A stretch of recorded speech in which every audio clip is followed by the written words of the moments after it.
Hello friends, welcome to my blogging channel. তো তোমাদেরকে নতুন একটা ব্লগে নতুন একটা সকালে অনেক অনেক স্বাগত। তো তোমাদেরকে সঙ্গে আজ শেয়ার করে নেব একটা রাস্তার ভিডিও। মানে রাস্তা বলতে আমরা কিন্তু একটা জায়গায় চলে যাচ্ছি। আমরা কোথায় যাচ্ছি সেটা আমি কিন্তু ক্যাপশনের মধ্যেই দিয়েছি। দেখো, খেপির বাড়ি চলে যাচ্ছি। তো হঠাৎ করে এরকম নাম কেন? ওর নাম কি খেপি? না, ওর নাম খেপি না, ওর নাম হচ্ছে সোমাশ্রী। ও আমার একটা মিষ্টি বোনও।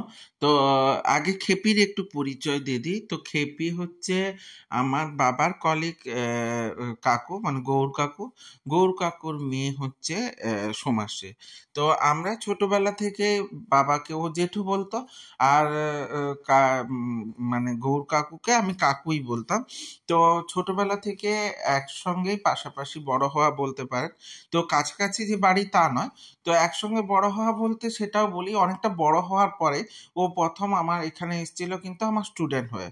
তো স্টুডেন্ট হয়ে এলেও ও আমাকে দাদাই বলতো, আর সবার সামনে স্যার বলতো। তো আমার বাড়িতে ওর খুব মানে ভালোবাসাও ছিল, কারণ যেহেতু বাবার কলিগের মেয়ে, ওকে আমার বাবা মাও খুব ভালোবাসতো। তো সেই হিসেবে আমাদের মধ্যে ভাই বোনের বন্ডিংটা তখন থেকে ছিল। আর ওর কোনো দাদা বা ভাই নেই, নিজের কোনো দাদা বা ভাই নেই। আর আমার দিদি আছে কিন্তু বোন ছিল না। তো আমরা দুজন মানে সেই দাদা বোন এই যে সম্পর্কটাকে বেশ ভালো রকম ভাবেই পালন করতাম।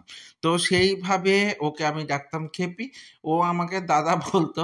তো আমাদের দুজনে বেশ মজার মজার বেশ কিছু মুহূর্ত আছে, খুব সুন্দর সুন্দর মুহূর্ত আছে।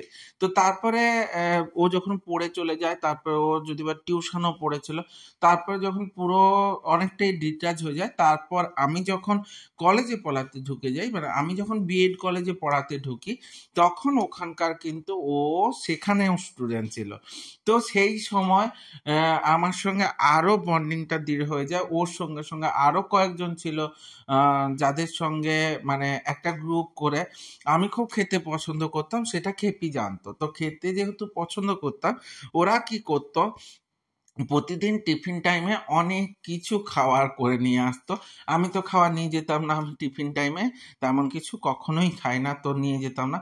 কিন্তু ওরা বাড়ি থেকে বিশেষ বিশেষ করে খাওয়া বানিয়ে নিয়ে আসতো, খুব ভালো ভালো টেস্টি টেস্টি খাওয়ার। আর যার যত রকম এক্সপেরিমেন্ট করার ইচ্ছে থাকতো, সেটা বাড়িতে বানিয়ে নিয়ে এসে তাদের দাদাকে বা তাদের এই স্যারটাকে কিন্তু খাওয়াতে হবে।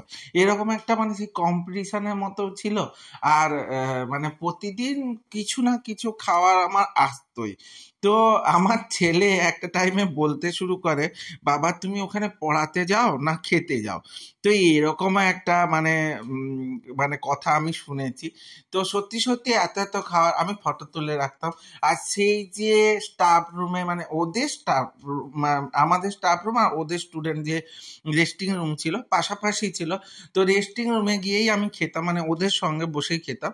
আমার জন্য যদি বা একটা চেয়ারের ব্যবস্থা করা ছিল, চেয়ার টেবিল। তো ওখানে যখন খেতাম, তো খেয়ে সেই সুন্দর সুন্দর মুহূর্তগুলো ক্যাপচার করে রাখতো ওরা। আবার সেই যে বিভিন্ন রকমের পোজে যে কথাবার্তা হতো, আমার যত যত মানে উল্টো পাল্টা ফটো উঠে যেত, সেগুলো খেপি সব ক্যাপচার করে রাখতো। আর পরে পরে আমাকে পাঠিয়ে বলতো এটা পোস্ট করে দিই। তখন তো ফেসবুক এত প্রফেশনাল মোড ছিল না। তো তখন বলতো এটা পোস্ট করে দিই, এটা দেখিয়ে দেব।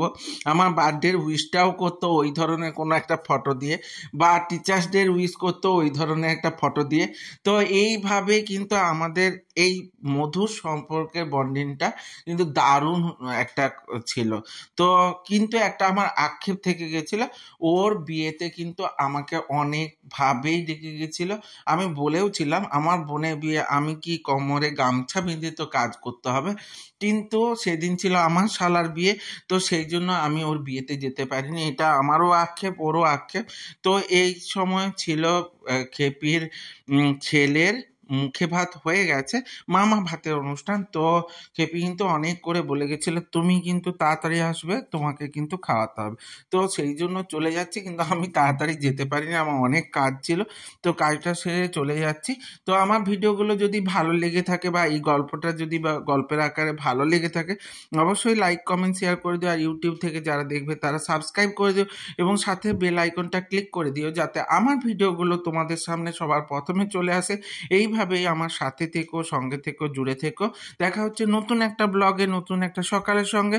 ততক্ষণের জন্য অবশ্যই তোমার কমেন্টের মাধ্যমে জানিও। ভালো থেকো, টাটা।